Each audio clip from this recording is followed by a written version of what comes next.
4월 8일 오늘의 말씀은 출애굽기 2장 1절에서 10절입니다.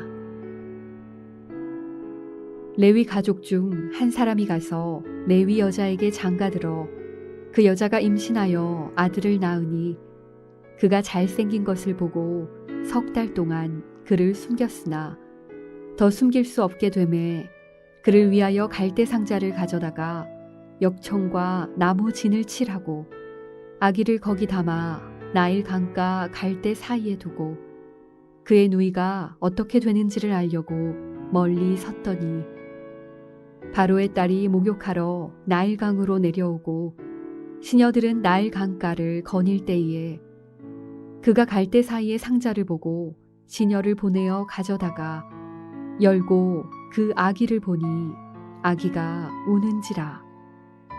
그가 그를 불쌍히 여겨 이르되 이는 히브리 사람의 아기로다. 그의 누이가 바로의 딸에게 이르되 내가 가서 당신을 위하여 히브리 여인 중에서 유모를 불러다가 이 아기에게 젖을 먹이게 하리이까. 바로의 딸이 그에게 이르되 가라 하매 그 소녀가 가서 그 아기의 어머니를 불러오니 바로의 딸이 그에게 이르되 이 아기를 데려다가 나를 위하여 젖을 먹이라. 내가 그 삭슬 주리라. 여인이 아기를 데려다가 젖을 먹이더니 그 아기가 자라매 바로의 딸에게로 데려가니 그가 그의 아들이 되니라. 그가 그의 이름을 모세라 하여 이르되 이는 내가 그를 물에서 건져내었음이라 하였더라.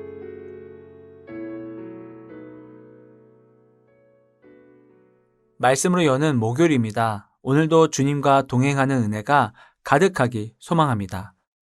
오늘 말씀은 모세의 출생에 대한 기사입니다. 바로가 이스라엘 백성들을 멸절시키려 하였지만 하나님은 이스라엘의 구원을 위해 한 사람을 준비시킵니다. 너무 어두워 앞이 보이지 않았던 난국 속에서도 하나님은 그 백성을 사랑하셔서 그들의 구원자로 모세를 부르신 것입니다. 모세는 이스라엘이 애굽에서 노예 생활을 할 때 출생했습니다. 애굽 왕 바로는 히브리 남자 아기는 모두 죽이라는 명령을 내렸지만 모세의 부모는 아들을 죽이지 않고 석 달 동안 숨겼습니다. 부모는 그 아기의 모습에서 특별한 것을 보았던 것입니다. 성경은 그것을 이렇게 표현하고 있습니다. 그가 잘생긴 것을 보고. 여기서 잘생겼다는 말은 외모만을 뜻하지 않습니다. 그는 하나님이 보시기에 아름다웠습니다. 즉 하나님의 일을 하기에 합당했다라는 뜻입니다. 부모는 그 아기를 통해서 하나님이 역사의 주인이심을 믿고 그 믿음 안에서 목숨을 걸고 아기를 숨길 수 있었던 것입니다. 모세의 부모는 그 아기를 더 이상 숨길 수 없게 되자 갈대 상자를 만들어 나일 강가 갈대 사이에 두었습니다. 인간의 눈으로 보기에는 갈대 상자는 연약합니다. 그러나 그 갈대 상자는 하나님이 모세를 위해 마련한 방주였습니다. 상자로 번역된 히브리어 단어 테바는 구약 성경에서 단 2번만 사용된 단어입니다. 노아의 방주와 갈대 상자, 이곳에서만 사용되었습니다. 노아를 통해 구원의 방주를 예비하셨던 것처럼 이스라엘의 구원을 위해 모세의 방주를 예비하신 것입니다. 또한 방주의 특징은 앞으로 나아가게 하는 노와 또 방향을 잡게 하는 키가 없었습니다. 앞으로 갈지 뒤로 갈지 그 자리에 서 있을지 하나님이 친히 갈대 상자의 선장이 되어 주셔서 지키시고 인도해 주신다라는 의미입니다. 갈대 상자를 바로의 딸이 발견하게 된 것도 우연이 아닙니다. 하나님의 섭리였습니다. 히브리 남자 아기를 죽이라는 바로의 명령을 바로의 딸을 통해 거역하게 하신 것입니다. 게다가 공주의 양자가 되어 애굽의 궁궐로 들어가 양육받을 수 있게 되었습니다. 하나님은 출애굽이라는 역사를 위해 가장 안전한 곳에 그분의 일꾼을 양육하셨던 것입니다. 모세의 이야기는 하나님의 역사의 주인이심을 분명하게 보여준 사건입니다. 오늘 우리의 삶에서도 동일하게 역사하십니다. 사단의 어떠한 방해에도 하나님은 택하신 백성을 끝까지 지키시고 보호하십니다. 그 하나님을 오늘도 신뢰하며 승리하는 삶을 살아가길 소원합니다. 기도하겠습니다. 하나님, 당신께서 이 세상의 주인이시며 내 삶의 주인이심을 고백합니다. 주께서 우리를 방주처럼 안전하게 보호하시며 인도하심을 믿습니다. 우리의 삶을 당신께 의탁하며 신뢰와 순종으로 살아가는 저희가 되도록 인도하여 주시옵소서. 예수님의 이름으로 기도합니다. 아멘.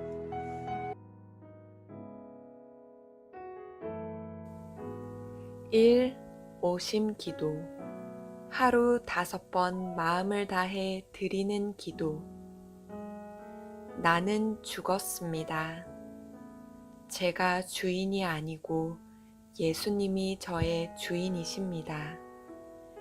예수님은 십자가에서 죽으시고 부활하셨습니다. 부활하신 예수님을 가슴으로 만나서 따라가며 간증합니다.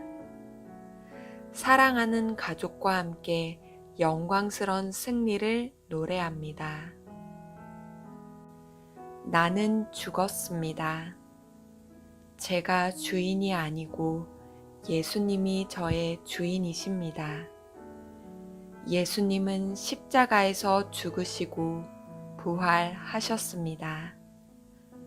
부활하신 예수님을 가슴으로 만나서 따라가며 간증합니다. 사랑하는 가족과 함께 영광스런 승리를 노래합니다. 나는 죽었습니다. 제가 주인이 아니고 예수님이 저의 주인이십니다. 예수님은 십자가에서 죽으시고 부활하셨습니다. 부활하신 예수님을 가슴으로 만나서 따라가며 간증합니다. 사랑하는 가족과 함께 영광스런 승리를 노래합니다. 나는 죽었습니다. 제가 주인이 아니고 예수님이 저의 주인이십니다. 예수님은 십자가에서 죽으시고 부활하셨습니다. 부활하신 예수님을 가슴으로 만나서 따라가며 간증합니다. 사랑하는 가족과 함께 영광스런 승리를 노래합니다. 나는 죽었습니다. 제가 주인이 아니고 예수님이 저의 주인이십니다. 예수님은 십자가에서 죽으시고 부활하셨습니다. 부활하신 예수님을 가슴으로 만나서 따라가며 간증합니다. 사랑하는 가족과 함께 영광스런 승리를 노래합니다.